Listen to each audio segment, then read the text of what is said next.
मसीह यीशु में मेरे प्यारे भाइयों तथा बहनों, आज मैं और एक बार आप लोगों को इस मेरे चैनल में स्वागत करता हूं।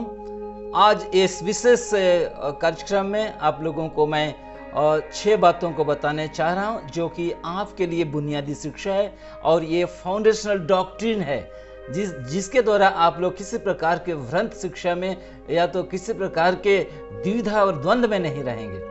आइए आज का कार्यक्रम को शुरू करते हैं। आप लोगों को मैं इब्रानी का 6 अध्याय 1 से 3 वचन तक में आज मैं कुछ शिक्षा देने चाहता हूं।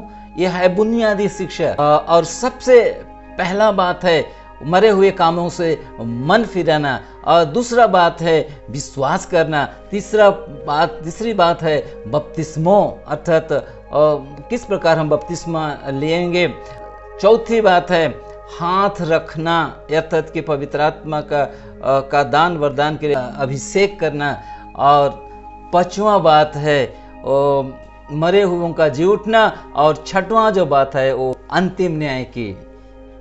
ये जो बात है अंतिम न्याय, ये आखिरी होता है। तो हम लोग देख रहे हैं कि 6 बुनियादी बातें हैं हर मसीह भाई बहनों को जानना एकांत आवश्यक है।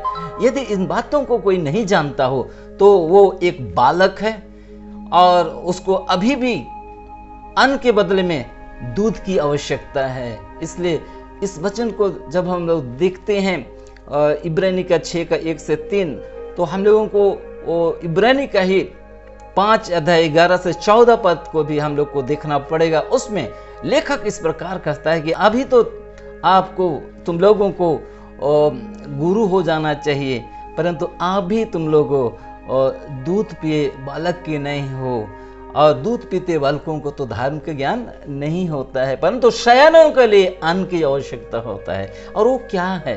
ये लोग अभ्यास करते करते निपुण हो जाते हैं और ये लोग भला और बुरा का ज्ञान को पाते हैं। इसलिए प्यारे मित्रों, ये जो 6 बातों को हम लोग जो अभी सीखेंगे, इसको हमें फाइनली समझना है, आखिरी अंत में समझना है कि हम भले और बुरे के ज्ञान को पूर्ण रीति से रखेंगे और हम मसीह जीवन में हम मजबूत हो जाएंगे। हमारा फाउंडेशन जब अच्छा रहेगा तो हम सिद्धता में आगे बढ़ेंगे। इसलिए प्यारे मित्रों, मैं आप लोगों को पहला बात से शुरू करता हूं।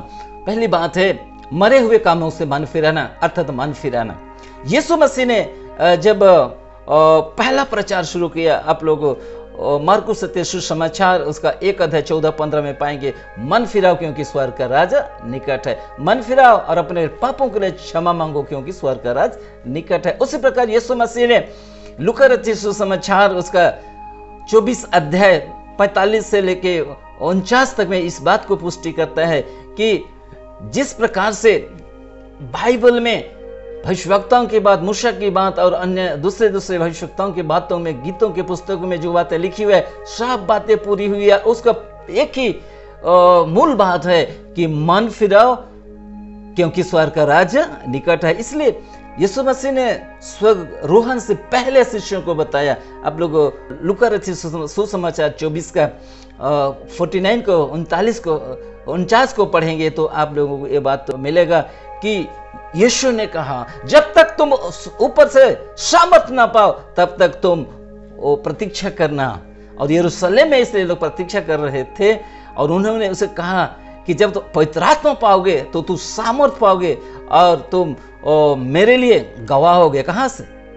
यरूशलेम से, यहूदा, सामरिया और पृथ्वी के छोर तक मेरी गवाह होगे।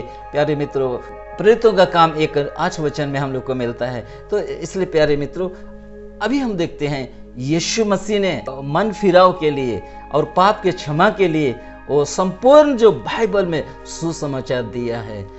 और इसी बात को यदि हम यूहन्ना जो बपतिस्मा देने वाला था उसके जीवन में जाएंगे, आप लोग यदि पढ़ेंगे मत्ती का 2 अध्याय उसका 2 पद में, लूका में भी और यूहन्ना में भी इस बात को कहा है। जिस प्रकार यीशु मसीह ने मन फिराव और पाप की क्षमा का सुसमाचार को मूल बात रखा है, उसी प्रकार से यूहन्ना जो भविष्यवक्ता था उसने भी पहला प्रचार वही किया, मन फिराओ क्योंकि स्वर्ग का राज्य निकट है। और उसी प्रकार से हम लोग देखते हैं पतरस से पवित्र आत्मा से परिपूर्ण हुआ। आप लोग पढ़ेंगे प्रेरितों का काम उसका दूसरा अध्याय 17 से लेके 38 तक, उसमें आप लोग को पाएंगे। वहां आप लोग को मिलेगा यहाँ पर कि लोगों ने बोला क्या करें आप क्या करें, क्योंकि पतरस का जो वचन था उनको चुभने लगा। तब पतरस से उन लोगों को कहा कि मन फिराओ और अपने अपने पापों से फिरो और यीशु मसीह के नाम से बपतिस्मा लो, तब तुम पवित्र आत्मा का दान पाओगे। तो प्यारे मित्रों, मन फिराना बाइबल में सबसे बड़ी बुनियादी बातें हैं। इससे जो भाई अथवा बहन जो विश्वासी भी कहलाते हैं, अगर मन फिराव की बात को नहीं जानते हैं या तो पाप क्षमा की बात को नहीं जानते हैं, तो कहीं ना कहीं दुर्बलता और कमजोरी है। इसलिए आपको बता रहा हूं, पहला चीज है विश्वासियों के जीवन में मन फिराना और अपने अपने पापों के क्षमा के लिए यीशु मसीह पर विश्वास करना, क्योंकि यीशु मसीह हमारे पाप के लिए मर गया और यीशु मसीह हमें उद्धार को दिया है। हमारे लिए वो संपूर्ण रीति से हमें शुद्ध किया, सिद्ध किया, पवित्र किया है। इसलिए उसका एक बार का बलिदान, इब्रानी के 10 का 10 में और 10 का 14 में कहता है, एक बार का बलिदान वो हमें धर्मी बनाया, पवित्र बनाया और हमें सिद्ध बनाया है। इसलिए प्यारे मित्रों, यीशु पर हमें विश्वास करना है और पाप क्षमा के लिए हमें अपने अपने पापों को मानना है। इसलिए पहला यूहन्ना है उसका 1 का 9 में मिलता है, यदि हम अपने पापों को मान लेते हैं तो वो हमारे सब पाप और अधर्म को क्षमा करने के लिए विश्वास योग्य और धर्मी है। और इसीलिए पहला यूहन्ना की दूसरा अध्याय 1 और 2 में कहता है कि ये बालकों तुम पाप न करो, यदि तुम पाप करते हो तो तुम्हारे लिए एक सहायक है, अर्थात धार्मिक यीशु मसीह है, जो तुम्हारे पापों के लिए प्रायश्चित है। इसलिए प्यारे मित्रों, पहली बात मैंने बताया, हमें मन फिराना है और अपने अपने पापों को क्षमा के लिए यीशु मसीह पर विश्वास करना है। उसका लोहू हमें सब पापों से सिद्ध करता है। और जल्दी से मैं आप लोगों को दूसरी बातों में ले आने चाहता हूं। दूसरी बात है जो एकांत आवश्यक है हर मसीहियों को जानने के लिए, वो है विश्वास करना।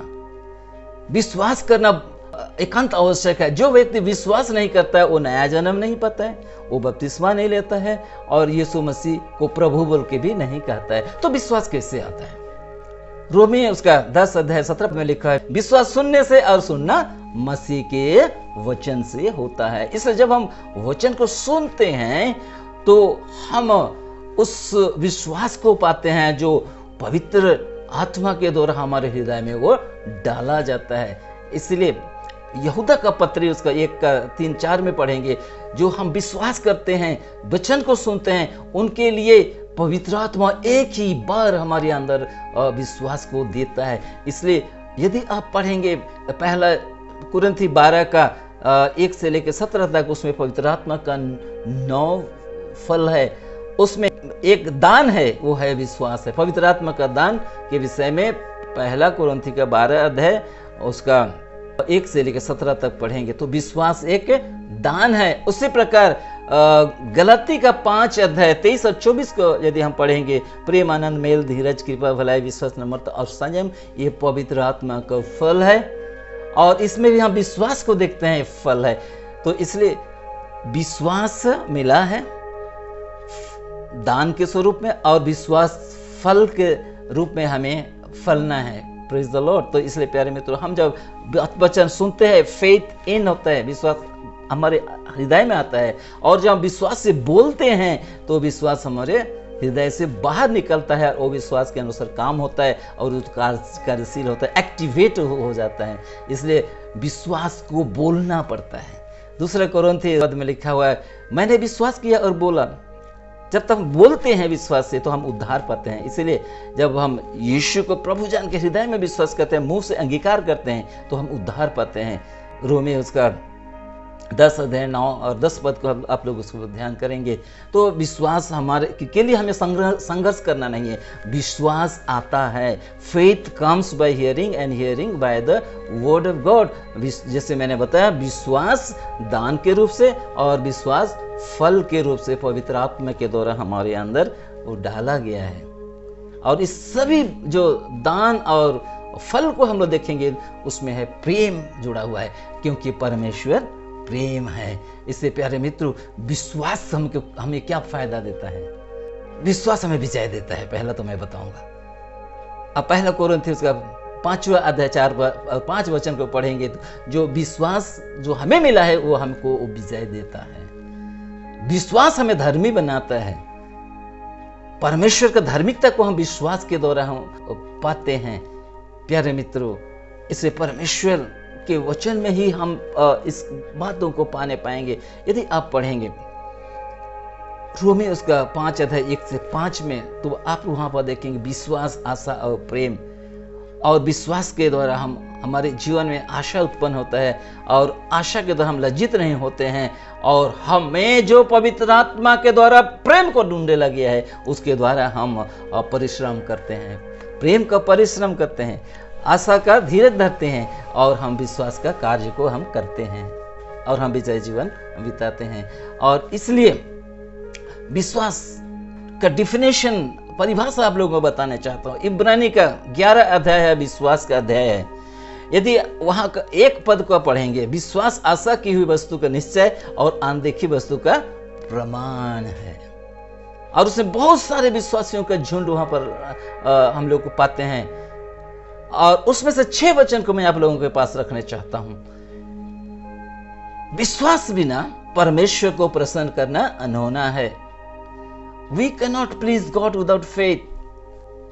इसलिए विश्वास करने वालों को यह प्रतीति करना चाहिए कि परमेश्वर है और उसके ढूंढने वालों को प्रतिफल देता है।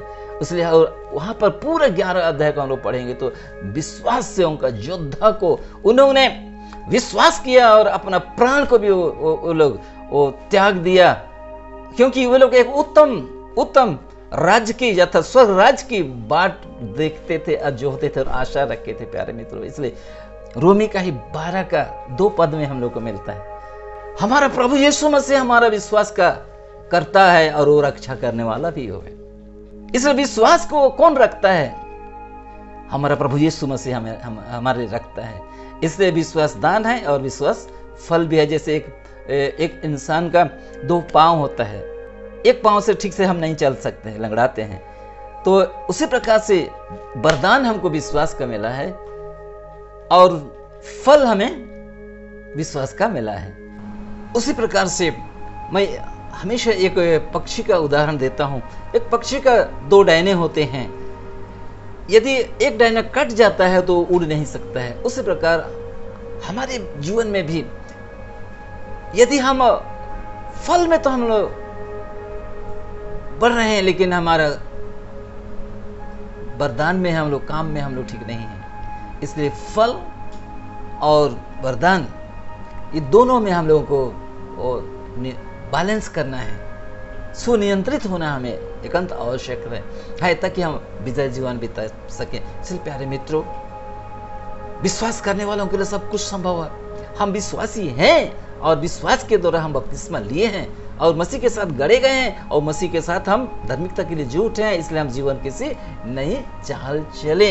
इसलिए हमें प्रभु चिताता है कि अंत के दिनों तक तो विश्वास योग्य रहे तो तुम जय का मुकुट को पाएगा। विश्वास हमें विजय देता है। जरूर हम जय का मुकुट को एक दिन स्वर्ग राज में पाएंगे। हालेलुया। प्यारे मित्रों, इसके साथ में आगे जो तीसरी बात को बताने चाहता हूं वो है हाथ रखना। यह है अनॉइंटिंग करना, अभिषेक करना।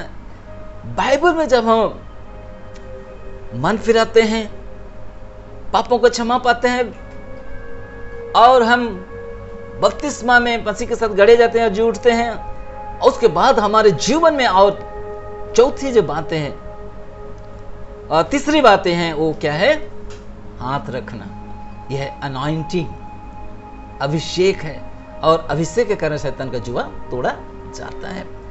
आप लोगों ऐसे एक 10:27 में पाएंगे अभिषेक के द्वारा शैतान का जुआ तोड़ा जाता है। यीशु मसीह ने भी अभिषेक इसी प्रकार से अभिषेक लिया। जिस दिन वो बपतिस्मा लिया उसके लिए स्वर्ग से एक कपोत की नहीं पवित्र आत्मा उसके ऊपर उतरा और स्वर्ग से स्वर्गवाणी हुआ कि यह मेरा प्रिय पुत्र है जिससे मैं अत्यंत प्रसन्न हूं। आप लोग मत्ती रचित सुसमाचार उसका 3 अध्याय उसका 17 वचन में आप लोग इस बात को पाएंगे। और वो उनके लिए अभिषेक था कि आप और मेरे जगत के सारे लोगों का पाप का भार को वो क्रूस में उठाएगा, इसलिए उसको अभिषेक लेना पड़ा प्यारे मित्रों। और इसलिए यीशु मसीह को भी अभिषेक लेना पड़ा। यदि आप प्रेरितों का काम उसका 10 अध्याय 38 को वचन को पढ़ेंगे, उसमें लिखा है जिस तरह परमेश्वर यीशु नासरी को पवित्र आत्मा और सामर्थ के द्वारा अभिषेक किया, जिसके द्वारा वो दुष्टात्मा ग्रस्त लोगों को छुड़ाया और बीमारों को चंगा किया और परमेश्वर के राज का सुसमाचार को प्रचार किया। प्यारे मित्रों, इसलिए ये हाथ रखना ये 3 प्रकार का अभिषेक को दिखाता है। ये कुछ का अभिषेक, जाजकीय अभिषेक और राजकीय अभिषेक। आज के दिनों में हम लोग नए नियम के विश्वासी लोगों को उद्धार है वो है कुछ के अभिषेक की जगह में है। उसके बाद हम याजकीय और राजकीय अभिषेक को पाते हैं। आप लोग इसके विषय में समझने के लिए पहला पत्रस उसका 2 अध्याय 9 पद को वो पढ़ेंगे तो आप लोग इसको समझ पाएंगे। और यीशु मसीह हमें क्या किया है, उद्धार दिया है और उसके बाद से हमको याजकीय और राजकीय अधिकार को दिया है। हम परमेश्वर के निज प्रजा बन जाते हैं। प्यारे मित्रों, इसलिए अभिषेक पुराने दिनों में इस रीति से किया जाता था कि तेल उंडेला जाता था उसके सिर में और तेल माखा जाता था और उस पर हाथ रख के उसको आशीष किया जाता था। वो बड़े बड़े काम को कर सकता था। इससे प्रेरितों के दिनों में भी इस प्रकार से हम लोग देखते हैं। पौलुस और बरनबास को इस प्रकार से हाथ रख के लोगों ने, शिष्यों ने उसको अभिषेक करके उनको विदा किया था। और यह बाइबल के अनुसार है। इसलिए पवित्र आत्मा का अभिषेक पाना, पहला यूहन्ना 2:20 और 27 में लोग पाते हैं हमें उस पवित्र के द्वारा अभिषेक मिला है। क्योंकि एक दिन यूहन्ना ने लोगों से कहा, मैं तो तुम्हें जल से बपतिस्मा देता हूं, परंतु मेरे बाद जो आने वाला है वो पवित्र आत्मा और आग से बपतिस्मा देगा। तो यीशु मसीह है पवित्र आत्मा और आग से बपतिस्मा देने वाला। Anointing of the holy spirit या the baptism of the holy spirit केवल यीशु मसीह देता है प्यारे मित्रों। इसलिए हमको विश्वास के साथ विश्वास करना चाहिए कि अभिषेक, बिना अभिषेक हम कुछ नहीं कर सकते हैं। प्यारे मित्रों, ये एकांत आवश्यक है। इसलिए विधि है हाथ रखना और अभिषेक करना। ये 5वीं बात है, मरे हुए लोगों का जी उठना। प्यारे मित्रों, यीशु मसीह निश्चय जी उठा है और हम भी उसी प्रकार से जी उठेंगे। पहला कुरिन्थी उसका 15 अध्याय 26 में लिखा हुआ है कि मनुष्य का सबसे बड़ा शत्रु कौन है? मृत्यु है। यीशु मसीह मृत्युंजयी हुआ। और इसलिए पौलुस उस जगह तर्क करता है, यदि मसीह जी नहीं उठा तो हमारा विश्वास करना व्यर्थ है। परंतु निश्चय मसीह जी उठा। वो नए आदम पवित्र आत्मा के द्वारा वो आया था और वो जीवनदायी आत्मा बना और निश्चय वो जी उठा। पुराना आदम धूल से आया था और वो धूल में वो मिट गया, यीशु मसीह। इसलिए मृत्यु का डंक को तोड़ा। और इसलिए प्यारे मित्रों, यीशु मसीह आप पवित्र आत्मा के द्वारा जी उठने के कारण वो परमेश्वर का पुत्र ठहराया गया है। वो साबित कर दिया है अपने आप को।